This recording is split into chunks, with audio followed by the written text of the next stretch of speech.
ಪರಿಸಿ KG ಎಲ್ಲ ಕಾಕ ಕೊಂಡುಗಿಟ್ಟು ஏகத்துக்கு கடைசியில் ஊருக்கு வேப்ப மரத்தில் கொண்டு போய் இந்த கேஜை வச்சுட்டு இன்னும் ஒரு நாள் என்னோட வீட்டுக்குள்ள போலீஸ் வரவும் அன்பசி வீட்டுக்குள்ள பாய போறான்னு சொல்லவும் அன்பசி நான் செஞ்சு தெரியுமா ரீமாட்டு இந்த காசியை கொண்டு போய் தாமானத்து மம்மிட்ட கொடுக்க சொன்னது. මේ මොකද්ද මේ මාළු බිස්නස් එකක්ද? මාළු බිස්නස් නෙමෙයි. කේජි බිස්නස්. අයිබෝවන් සුබ මධ්‍යහනයක්. ලංකාවේ මෙන්න ගම්මානවල් ඇතුළත. හරිද? මෙන්න මේ සිදුවීම සිදුවන්නේ ගම්මානවල් ඇතුළත. මේක කුඩු සහ කේජි විකිණීම සම්බන්ධයෙන් යන සාකච්ඡාවක්. මෙයාගේ බඩු ටික අරයා අරගෙන ගියාලු, අරයාගේ බඩු ටික මෙයා අරගෙන ගිහිල්ලාලු. බලන්නකෝ මේවා විකුණලා සල්ලි ටිකක් අපි එකතු කරලා තියාගෙන ඉද්දි ඒ ටිකත් මෙයාලා සොරකම් කරගෙන ගිහිල්ලා. ඒකට මොනවද කියන්නේ? කොහොමද දඬුවම් දෙන්නේ? මගේ කුඩු පාර්සලේ නැහැ දැන්. මගේ ලක්ෂ 10ක පාර්සලේ ඕනේ. මෙයාගේ පාර්සල් එක මේ කාකෝ උස්සගෙන ගිහිල්ලා අරයාගේ ගෙදර තියලා. මෙන්න මේ සාකච්ඡාව යන්නේ පුත්තලම ප්‍රදේශයේ මෙන්න මේ සිදුවීමක් පිළිබඳව සාකච්ඡාවක් යනවා. මෙන්න ඔක්කොම කුඩු කියන්නේ තනිකර මත් කුඩු විකුණීම සම්බන්ධයෙන් තමයි මෙන්න මේ සාකච්ඡාව උතනෙන් යන්නේ. ඉතින් ආදරණීය යාළුවනේ, අදටත් ඕගොල්ලන් දන්නවා ලංකාවේ දැන් පවතින තත්ත්වය. විශේෂයෙන්ම දැන් පොඩි ව්‍යාපාරිකයන් අතහැරලා ලොකු ව්‍යාපාරිකයන්ව අල්ලන්න ඕනේ කියන මතෙන් යනවා. හොඳේ. නමුත් මෙන්න ඔයාලා හොඳට මතක තියාගන්න, ලොකු ව්‍යාපාරිකයන් ගෙනල්ලා දෙනවා විතරයි ඉතුරු ටික පාලනය කරන්නේ මෙන්න මේ වාගේ කණ්ඩායම්. සාමාන්‍යයෙන් ගෙවල් වල ඉන්න හවුස් වයිෆ්ලා නේ, ගෙදර ඉන්න සාමාන්‍ය මව්වරුන්, කාන්තාවන්. දැන් මෙයාලා දැන් මේ ගම්මානයක් සාමාන්‍යයෙන් ප්‍රදේශයක ගම්මානයක ගෙවල් 4-5ක් එක ළඟ තියෙන ගෙවල් වල මෙන්න මේ වගේ සිදුවීමක් සිද්ධ වෙනවා නම් ඔයා හිතලා බලන්න, පොලිසියෙන් ගියත් තේරුමක් නැහැ. අර ගෙදරද මේ ගෙදරද අරයාගේ ගෙදරද කිසි දෙයක් දන්න නැහැ. ඔක්කොම එකතු වෙලා ගේම ගෙනියනවා. එතකොට මෙතන කොහොම කෙසේ වෙතත් මෙතන අපේ තරුණියන්ට ලොකුම අවධානමක් තියෙන්නේ මෙන්න මේ වගේ ව්‍යාපාරිකයන්ගෙන් තමයි. තොගේට ගෙනල්ලා මුන්ට බෙදා හරිනවනේ. ඊට පස්සේ ගම්මානය ඇතුළ ගමේ මිනිස්සුන්ගේ අතර, තරුණයන්ගේ අතර බෙදා දෙන්න මෙන්න මේ වගේ ව්‍යාපාරිකයන්. ආරම්භයේ ඉඳලා අවසාන වෙනකන්, අඩි මට්ටම වෙනකන් සූරලා හාරලා නැති කරන්න ඕනේ. නැත්නම් ලංකාවේ අපේ සමාජයේ මෙන්න මේ මද්ද්‍රව්‍ය භාවිතාවෙන් බේරගන්න හරි අමාරුයි. පහුගිය දවස්වල සිදුවීම් කිහිපයක් අපි දැක්කා. අපේ දැන් මේ සාමාන්‍ය සමාජ මාධ්‍යයේ හැමදාම මොනවා හරි එක පුවතක් එනවනේ මේ පිළිබඳව. එතකොට අපි හැමදාම දකිනවා මෙන්න මේ වගේ සිදුවීම්. මද්ද්‍රව්‍ය පාවිච්චියෙන් මාල කඩාගෙන ගියා, ගෙවල් වලට පැන්නා, වැටි තැබුවා. දැන් ඔයාලා දන්නවද විශේෂයෙන්ම මේ 150ක් හරි 160ක් හරි මේ වැඩිකරුවන්ගෙන් 150ක් 60ක් මද්ද්‍රව්‍ය වලට අබ්බැහි වෙච්ච පුද්ගලයන්. ඒ මද්ද්‍රව්‍ය භාවිතාව වෙනුවෙන් සමහරුන් කරලා තියෙන්නේ. ඉතින් ලොකු සාපයක් වෙලා අපේ රටටම සාපයක් වෙලා තියෙන්නේ මෙන්න මේ මද්ද්‍රව්‍ය. මෙන්න දැන් බලන්න මේක මේ ප්‍රසිද්ධව මේ මගේ පාර්සල් එක නැහැ, මගේ කුඩු පාර්සල් එක නැහැ, මම ලක්ෂ 10ක පාර්සල් එක අරගෙන ගිහලා ඒක අරන් දෙන්න ඕනේ. බලන්නකෝ මේ සොරකම් කරන සොරුන්ට මොකද කරන්නේ? දැන් මේ මුන් විකුණන්නේ කුඩු.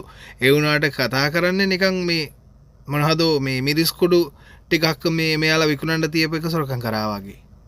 ඉතින් මෙන්න මේ වගේ දේවල් අනිවාර්යෙන් සොයලා බලලා මින් ඉදිරියටවත් තවත් ඉහළතම මේ මද්ද්‍රව්‍යට විරුද්ධව නීතිය හරියට ක්‍රියාත්මක වෙන්න ඕනේ. නැත්නම් ලංකාව ඉවරයටම ඉවරයක් වෙනවා. කොච්චර ආර්ථික තත්ත්වෙන් කොච්චර මොනවකින් ගොඩ නැග්ගත් වැඩක් නැහැ. රටේ ජනතාව සහ තරුණ පරම්පරාව ඔහොමම මේ මද්ද්‍රව්‍යට ඇබ්බැහි වුණා නම් ආයි ඉස්සරහට රට ගොඩ නග ගන්න හෝ නැත්නම් රට වෙනුවෙන් හඬක් නග ගන්න හෝ කවුරුත් ඉස්සරහට එන්නේ නැහැ.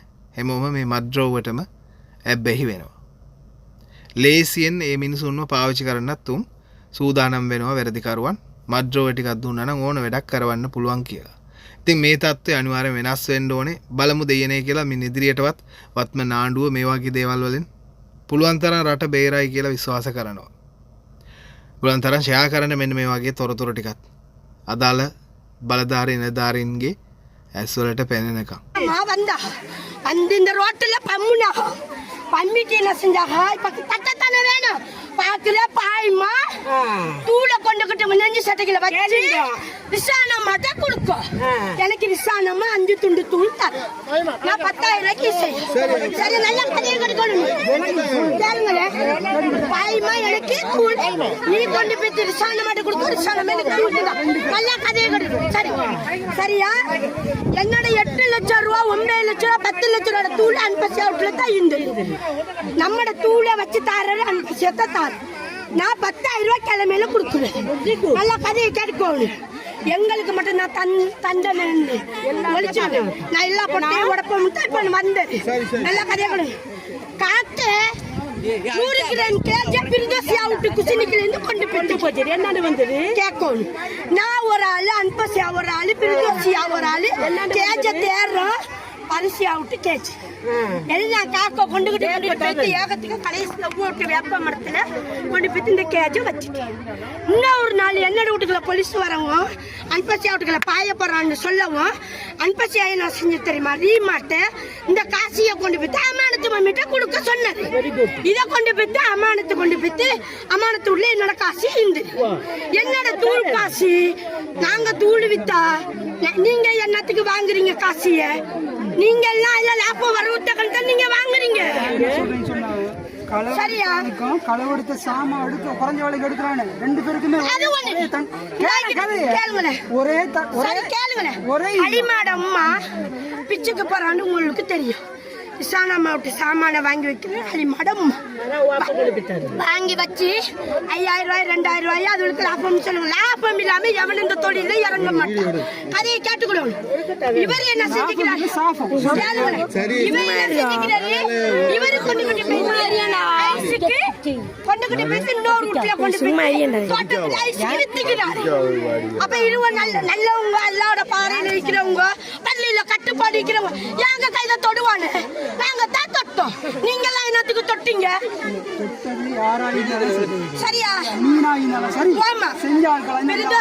பிரிதோசி அவுட்டுக்குள்ள தூள் வித்த காசு இந்த உண்மை நான் எந்த பள்ளியில வேணாலும் நான் சத்தியம் மட்டும் ரெடி புள்ளவுல கொண்டு வரணுமா புள்ள எனக்கு இல்லை நான் எத்திமா புள்ளவுல கொண்டு வர மாட்டேன் என்னோட பிறவிட்டு அநாத பிள்ளை ஒரு 2 நான் வித்தர உண்மை என்னோட வாழ்க்கைக்கு நான் நெய்யமா கேட்டேன் உங்கள்கிட்ட நீங்க எனக்கு வழிபாடு செஞ்சு தர மாட்டேன்ட்டீங்க விளங்குறா நம்மளால என்ன கேளுங்க நான் உங்களை வந்து நான் எந்த இடத்துலயும் நான் குறை சொல்ல மாட்டேன் உலக காலத்துக்கு பள்ளியில பரிமாணம் வருத்தானே நான் ஒரு நாள் இல்லை சரி சரியா வார நேரம் ஒரு நாள் உங்களை நெண்டுக்கிட்டு இவங்கள நெண்டுக்கிட்டு நான் ஒரு நாள் சரி கேட்கார கேள்வி கேட்டுக்கிறேன்னா ஏன்னா நான் செய்யற தவறு நான் என்ன பள்ளியில உள்ள சாமான் கேட்டு வரையில சரி இப்ப இந்த போதையை ஒழிக்க வந்துக்கிறது உண்மை சொல்லுங்களேன்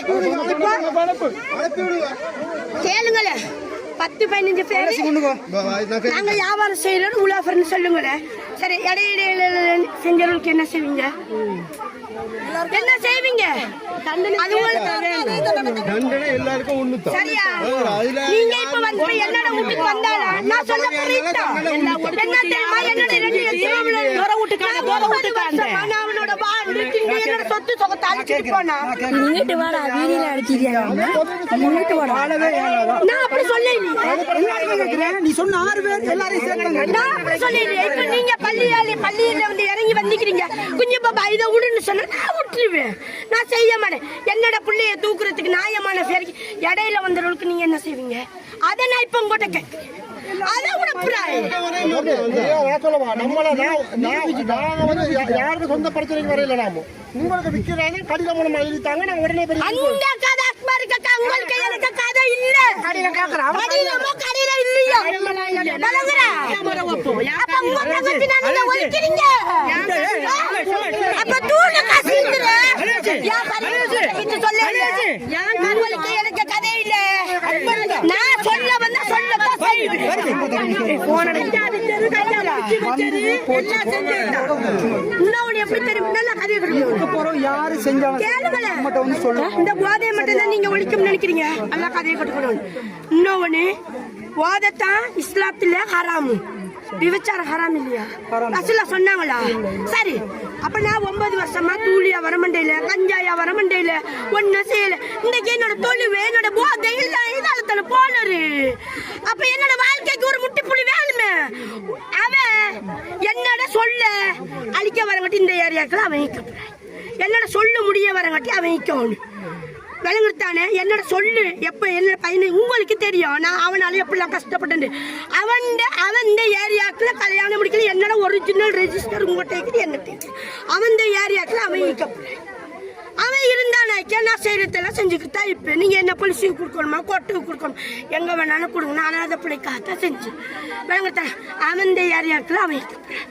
என்னுடைய அத்தனை அழிச்சு நீங்க கல்ல பொம்பளையா? எங்களை தாங்கல உங்களுக்கு தெரியாத அக்கா. நீங்க எத்தனை டிப்பிக்கா வரல தப்பானவங்க தந்துப்பீங்க. உங்களுக்கு நான் தலை நிமிந்து போவேங்க்கா. அடுத்தவனுக்கு நான் தலை நிமிந்து போக மாட்டேங்க்கா. இதான் என்னோட சொல்லு. அது எந்த ஜெல்மி எவன் வந்தாலும் சேர்த்தான். இப்போ 6 பேர் செஞ்ச இடத்துல இதுக்கு என்ன முடிவு? சைன் வச்சிருங்க தானே. நேற்று அவங்கள வந்து சந்திச்சேன், முந்தின நாள் வந்து சந்திச்சேன். ராத்தா என்ன சொன்னாங்க? இல்ல பரவனுக்கு வந்ததுக்கு பிறகு நீ கதை புள்ளுண்டு. அப்ப இதெல்லாம் என்ன செய்ய? தூணு நெஞ்சுக்கல பாய்மா எடுத்து ரிசானமாட்ட கொடுத்து ரிசானமா எனக்கு 10,000 ரூபாய்க்கு தரையிலன்னு சொன்னா யாரு? நீங்க ரெடியா? நான் சத்தியம் பண்ணுவேன். ஆனா என்ன தெரியுமா? அவங்க கூட பிள்ளைகளை கொண்டு வரப்பல நான் என்னோட எத்தி மாம்பிள்ளைய கொண்டு வர முடியும். உங்களுக்கு எனக்கு உள்ள தீர்மானம் தான் இது. யாரு வீட்டுக்குள்ள 100 கிராம் கேஜி காக்கைக்குல பக்கெட்டை பண்டி தாழ்பக்குள்ள குஸ்தினிக்குள்ள வச்சு பக்கெட்டை பண்டிக்கிட்டு இருக்கிற 100 கிராம் கேஜை காக்கா கொண்டுட்டு போய்த்துரு. எங்கக்கா நீங்களுக்கு தூளே தெரியாது, ஐஸே தெரியாது, கேஜே தெரியாது. அப்ப என்ன இதுக்கு சம்மந்தம்? அப்ப இதுல உங்களுக்கு 10,000 5,000 வார்த்தை கண்டா நீங்க செஞ்சீங்களோ? நான் சத்தி வரணும்னா எல்லாத்தையும் நான் பொறுத்தேன்க்கா. என்னோட உள்ளத்துக்குள்ள நான் வச்சிருந்தேன். எப்ப இது ஒரு போராட்டம் வரவுன்னு நான் எல்லாத்தையும் கக்கோன்னு நான் எந்த இடத்துல வேணாலும் பள்ளியில சத்தியம் பண்ணுவேன்க்கா. விளங்குறா? எல்லாம் செஞ்ச ஒத்தா